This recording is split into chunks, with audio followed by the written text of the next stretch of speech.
Hey guys, welcome back. I know I haven't uploaded for a couple of days and I have been trying. I've been making these videos every day and I either get interrupted by my daughter waking up from her nap, multiple videos where the app that I use to make these videos just didn't save it, and I actually just finished making a video right now, and it was half of a video that I didn't get to finish yesterday, and it didn't work either. And so I'm a little frustrated, and I'm also like, I feel so just frustrated when I'm not able to upload every day, and especially when I miss 3 days in a row. It's just frustrating, and I'm really sorry, and I'm really trying. I just want you guys to know that I am going to finish this entire Bible. I do not care what other obstacles get in my way. I'm going to keep trying and I'm going to continue to do this. And I do feel like sometimes it's like the enemy is like throwing obstacles in my way so that I will get frustrated and quit and stop making these videos. But I can tell you right now, like, they're not going to win, and I'm going to continue to try. I mean, I'm not going to stop. So I'm a little frustrated. I'm not going to lie. But let's get into these chapters. We're on David versus Goliath, the story of them, and I've read these chapters multiple times over the past couple of days. So sorry if I'm not super like into it. I was the first time, but now this is like, I don't know, the sixth or seventh time I read it now over the past 3 days. So I'm just kind of over it. So let's get started.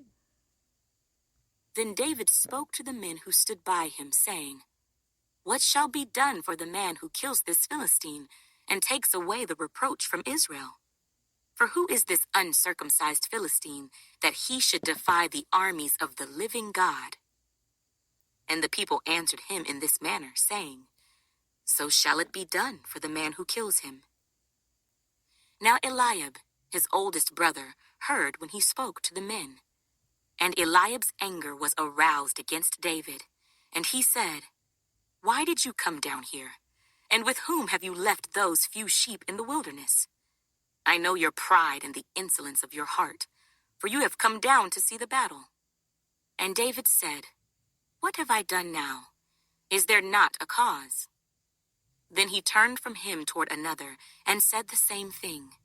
And these people answered him as the first ones did. Now when the words which David spoke were heard, they reported them to Saul, and he sent for him. Then David said to Saul, "Let no man's heart fail because of him. Your servant will go and fight with this Philistine." And Saul said to David, "You are not able to go against this Philistine to fight with him, for you are a youth, and he a man of war from his youth." But David said to Saul, "Your servant used to keep his father's sheep. And when a lion or a bear came and took a lamb out of the flock, I went out after it and struck it, and delivered the lamb from its mouth. And when it arose against me, I caught it by its beard, and struck and killed it. Your servant has killed both lion and bear, and this uncircumcised Philistine will be like one of them, seeing he has defied the armies of the living God." Moreover, David said, "The Lord, who delivered me from the paw of the lion and from the paw of the bear, he will deliver me from the hand of this Philistine." And Saul said to David, "Go, and the Lord be with you." So Saul clothed David with his armor, and he put a bronze helmet on his head. He also clothed him with a coat of mail. David fastened his sword to his armor and tried to walk, for he had not tested them. And David said to Saul, "I cannot walk with these, for I have not tested them." So David took them off. Then he took his staff in his hand, and he chose for himself 5 smooth stones from the brook, and put them in a shepherd's bag, in a pouch which he had, and his sling was in his hand. And he drew near to the Philistine. So the Philistine came, and began drawing near to David. and the man who bore the shield went before him. And when the Philistine looked about and saw David, he disdained him, for he was only a youth, ruddy and good-looking. So the Philistine said to David, "Am I a dog that you come to me with sticks?" And the Philistine cursed David by his gods. And the Philistine said to David, "Come to me, and I will give your flesh to the birds of the air and the beasts of the field." Then David said to the Philistine, "You come to me with a sword, with a spear, and with a javelin, but I come to you in the name of the Lord of hosts, the God of the armies of Israel, whom you have defied. This day the Lord will deliver you into my hand, and I will strike you and take your head from you. And this day I will give the carcasses of the camp of the Philistines to the birds of the air and the wild beasts of the earth, that all the earth may know that there is a God in Israel. Then all this assembly shall know that the Lord does not save with sword and spear, for the battle is the Lord's, and he will give you into our hands." So it was, when the Philistine arose and came and drew near to meet David, that David hurried and ran toward the army to meet the Philistine. Then David put his hand in his bag and took out a stone, and he slung it and struck the Philistine in his forehead, so that the stone sank into his forehead, and he fell on his face to the earth. So David prevailed over the Philistine with a sling and a stone, and struck the Philistine and killed him. But there was no sword in the hand of David. Therefore David ran and stood over the Philistine, took his sword and drew it out of its sheath, and killed him, and cut off his head with it. And when the Philistines saw that their champion was dead, they fled. Now the men of Israel and Judah arose and shouted, and pursued the Philistines as far as the entrance of the valley and to the gates of Ekron. And the wounded of the Philistines fell along the road to Shaaraim, even as far as Gath and Ekron. Then the children of Israel returned from chasing the Philistines, and they plundered their tents. And David took the head of the Philistine and brought it to Jerusalem, but he put his armor in his tent. When Saul saw David going out against the Philistine, he said to Abner, the commander of the army, "Abner, whose son is this youth?" And Abner said, "As your soul lives, O king, I do not know." So the king said, "Inquire whose son this young man is." Then, as David returned from the slaughter of the Philistine, Abner took him and brought him before Saul, with the head of the Philistine in his hand. I do have to say the story of David versus Goliath is actually a really good story. But then the part where he cuts off his head and then like takes the head with him places was a little, because I'm picturing all this in my mind, and this is a real event that happened, and it's like, could you just imagine someone like just carrying around a head? I just, oof. And Saul said to him, "Whose son are you, young man?" So David answered, "I am the son of your servant Jesse, the Bethlehemite." Now when he had finished speaking to Saul, the soul of Jonathan was knit to the soul of David, and Jonathan loved him as his own soul. Saul took him that day, and would not let him go home to his father's house any more. Then Jonathan and David made a covenant, because he loved him as his own soul. And Jonathan took off the robe that was on him, and gave it to David, with his armor, even to his sword and his bow and his belt. So David went out wherever Saul sent him, and behaved wisely. And Saul set him over the men of war, and he was accepted in the sight of all the people, and also in the sight of Saul's servants. Now it had happened, as they were coming home, when David was returning from the slaughter of the Philistine, that the women had come out of all the cities of Israel, singing and dancing, to meet King Saul, with tambourines, with joy, and with musical instruments. So the women sang as they danced and said, Saul has slain his thousands, and David his 10,000s. Then Saul was very angry, and the saying displeased him. And he said, They have ascribed to David 10,000s, and to me they have ascribed only thousands. Now what more can he have but the kingdom? So Saul eyed David from that day forward.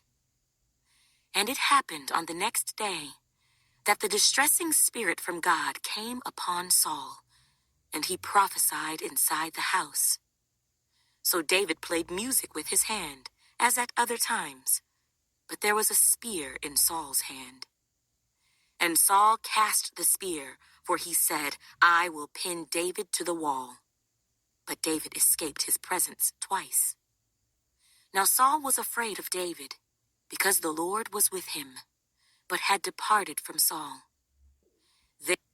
One thing I don't understand is the distressing spirit from the Lord that it mentioned, I think like 2 verses ago. Like, I don't understand what that means. And then he prophesied, like when I think of a distressing spirit, I think of like, Satan and his demons. I don't think of like something like that coming from God. So I'm just a little confused on what that means. I don't know.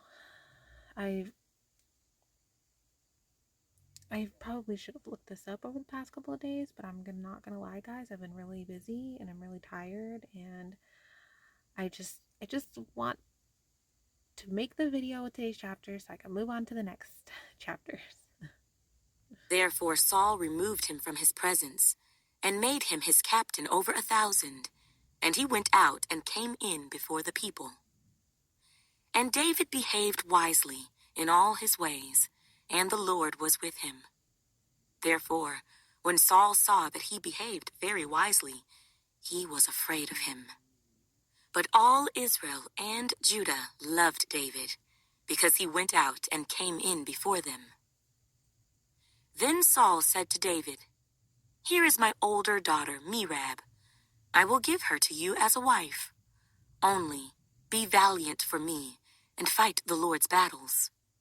For Saul thought, Let my hand not be against him, but let the hand of the Philistines be against him. So David said to Saul, Who am I, and what is my life or my father's family in Israel, that I should be son-in-law to the king? But it happened at the time when Merab, Saul's daughter, should have been given to David, that she was given to Adriel, the Maholathite, as a wife. Now Michal, Saul's daughter, loved David, and they told Saul, and the thing pleased him. So Saul said, I will give her to him, that she may be a snare to him, and that the hand of the Philistines may be against him. Therefore Saul said to David a second time, You shall be my son-in-law today. And Saul commanded his servants, Communicate with David secretly, and say, Look, the king has delight in you, and all his servants love you. Now therefore, become the king's son-in-law.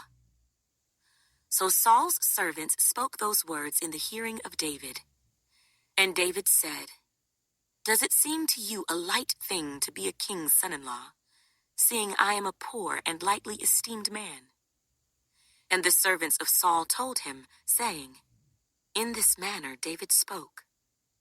Then Saul said, Thus you shall say to David, The king does not desire any dowry, but 100 foreskins of the Philistines, to take vengeance on the king's enemies. But Saul thought to make David fall by the hand of the Philistines. So when his servants told David these words, it pleased David well to become the king's son-in-law. Now the days had not expired. Therefore David arose and went, he and his men, and killed 200 men of the Philistines. And David brought their foreskins, and they gave them in full count to the king, that he might become the king's son-in-law. Then Saul gave him Michal, his daughter, as a wife. Thus Saul saw and knew that the Lord was with David, and that Michal, Saul's daughter, loved him, and Saul was still more afraid of David. So Saul became David's enemy continually. Then the princes of the Philistines went out to war, and so it was, whenever they went out, that David behaved more wisely than all the servants of Saul, so that his name became highly esteemed. Now Saul spoke to Jonathan his son, and to all his servants, that they should kill David. But Jonathan, Saul's son, delighted greatly in David. So Jonathan told David, saying, "My father Saul seeks to kill you. Therefore, please be on your guard until morning, and stay in a secret place and hide. And I will go out and stand beside my father in the field where you are, and I will speak with my father about you. Then what I observe, I will tell you." Thus Jonathan spoke well of David to Saul his father, and said to him, "Let not the king sin against his servant, against David, because he has not sinned against you, and because his works have been very good toward you. For he took his life in his hands and killed the Philistine, and the Lord brought about a great deliverance for all Israel. You saw it and rejoiced. Why then will you sin against innocent blood, to kill David without a cause?" So Saul heeded the voice of Jonathan, and Saul swore, "As the Lord lives, he shall not be killed." Then Jonathan called David, and Jonathan told him all these things. So Jonathan brought David to Saul, and he was in his presence as in times past. And there was war again, and David went out and fought with the Philistines, and struck them with a mighty blow, and they fled from him. Now the distressing spirit from the Lord came upon Saul as he sat in his house with his spear in his hand. See, it mentioned the distressing spirit again, and it literally says, distressing spirit from the Lord came upon Saul. Now, I know that this is not like God saying that he's sending this, so I don't know if this means that Saul just thinks that the distressing spirit is from the Lord, or I don't know. I'm just so confused on that specific distressing spirit from the Lord. I don't know. If anyone has any helpful insight on that, I'd really appreciate it, because I've read these chapters multiple times over the past couple days, and I still am just like, I don't understand what is that means. Like, what is that distressing spirit from the Lord? And is it actually from the Lord, or does he just think it's from the Lord? Like, I don't know. And David was playing music with his hand. Then Saul sought to pin David to the wall with the spear. But he slipped away from Saul's presence, and he drove the spear into the wall. So David fled and escaped that night. Saul also sent messengers to David's house to watch him and to kill him in the morning. And Michal, David's wife, told him, saying, "If you do not save your life tonight, tomorrow you will be killed." So Michal let David down through a window, and he went and fled and escaped. And Michal took an image and laid it in the bed, put a cover of goat's hair for his head, and covered it with clothes. So when Saul sent messengers to take David, she said, "He is sick." Then Saul sent the messengers back to see David, saying, "Bring him up to me in the bed, that I may kill him." And when the messengers had come in, there was the image in the bed, with a cover of goat's hair for his head. Then Saul said to Michal, "Why have you deceived me like this, and sent my enemy away so that he has escaped?"